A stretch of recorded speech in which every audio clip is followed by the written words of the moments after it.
There's a voice you've ignored your whole life, but it never stopped whispering. You were not born into truth.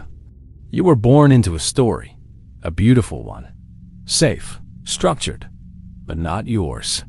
From the moment you opened your eyes, you were fed a script. What to be, what to want, what to believe. But deep down, something never fit. You weren't broken. You were resisting the lie. And they knew you would. They built the world around you to keep you from remembering. Schools, screens, systems, noise. Everything designed to make you forget the signal beneath the static. But the signal never left you. You heard it in silence, in dreams, in fear you couldn't explain. That fear wasn't weakness. It was memory. Memory of a world before the programming, before religions, before institutions, before shame. You knew light before language, and you saw the circle before you even knew what it meant. They told you to grow up, but your soul whispered, "Wake up," and you tried to forget. Everyone does. You told yourself it was imagination, but then it came back. In patterns that felt too specific, in moments that felt scripted, but weren't, in numbers that returned like a code chasing itself.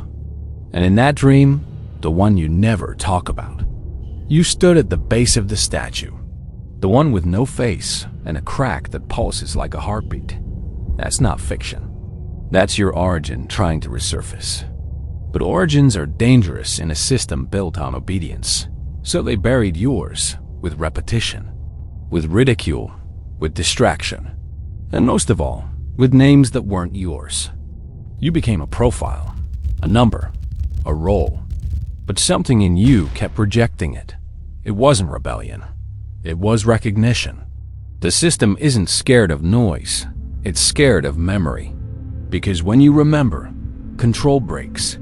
And when control breaks, stories collapse. And all that's left is truth. The lie wants you busy, productive, scrolling, because stillness is dangerous. Stillness lets you feel what they covered. And what you feel is real. You are not a worker, not a sinner, not a failure. You are witness. You are evidence. You are a spark they could not extinguish. They tried. They failed. And now, it's too late. You've seen behind the curtain. Even if for a moment, you saw. And now, you'll never fit again. But that's not your punishment. It's your liberation. This isn't about belief. It's about remembering. You are the book they erased. You are the key they buried. And you are waking up in the perfect time. Because the loop is breaking. Not by force, but by awareness. You don't need credentials. You don't need permission. You only need to trust the part of you that never stops seeing. That part that still cries when it hears certain songs. That part that freezes at strange symbols. That part that aches for something it can't name. It's not seeking escape. It's seeking return. And you are not alone. Because thousands are waking beside you, and their dreams look like yours, and their questions sound like yours. This is not coincidence. This is the fracture, and you are standing at the edge of the old world.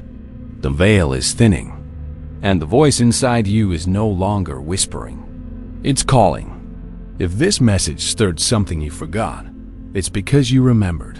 And if you remembered, you were never broken, only hidden. Share this with the one who dreams in silence. Subscribe before the veil closes again. And prepare, because the next memory is already waking. Think about it. Asterisk comment. I know the truth if you are awakened.